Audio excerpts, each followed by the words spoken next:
अत्यंत सकाळी सकाळी अत्यंत दुर्दैवी दुःखदायक घटना, क्लेशदायक घटना घडलेली आपल्या समोरच आलेली आहे.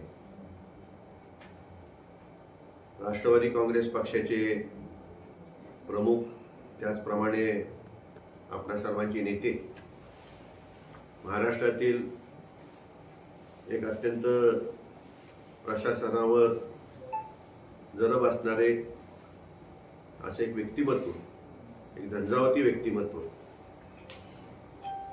अजितदादांच्या रूपाने महाराष्ट्राला लाभलं होतं.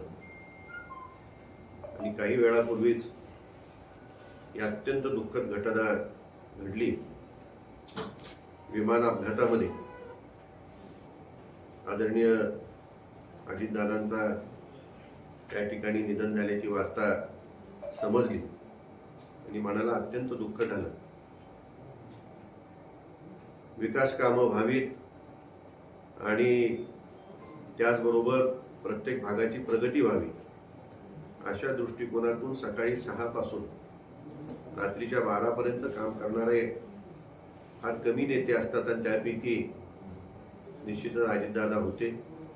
सर्वांना वेळ देणारा नेता, कार्यकर्त्यांच्या पाठीशी उभा राहणारा नेता असा त्यांचा लौकिकच होता.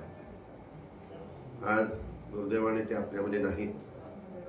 ही केवळ त्यांच्या कुटुंबाचीच नव्हे, पक्षाचीच नव्हे, तर संपूर्ण महाराष्ट्राची फार मोठी हानी झालेली आहे.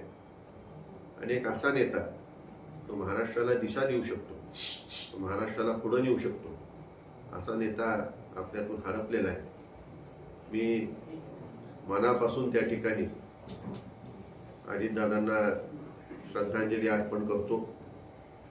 आणि त्याचबरोबर जिल्हा परिषद पंचायत समितीच्या निवडणुकाही सुरू आहे, पण माझी सर्वच कार्यकर्त्यांना विनंती राहील की आपण आपला प्रचार आजच्या दिवशी तरी आपण पूर्णपणे थांबवावा. त्या ठिकाणी आपले जे काही कार्यक्रम असतील ते सर्व कार्यक्रम, सर्व सभा आपण थांबवाव्यात आणि त्या ठिकाणी आपण सर्वांनी मिळूनच आपल्या या नेत्याला आदरांजली आणि श्रद्धांजली व्यक्त करावी अशी मी या ठिकाणी विनंती करत आहे.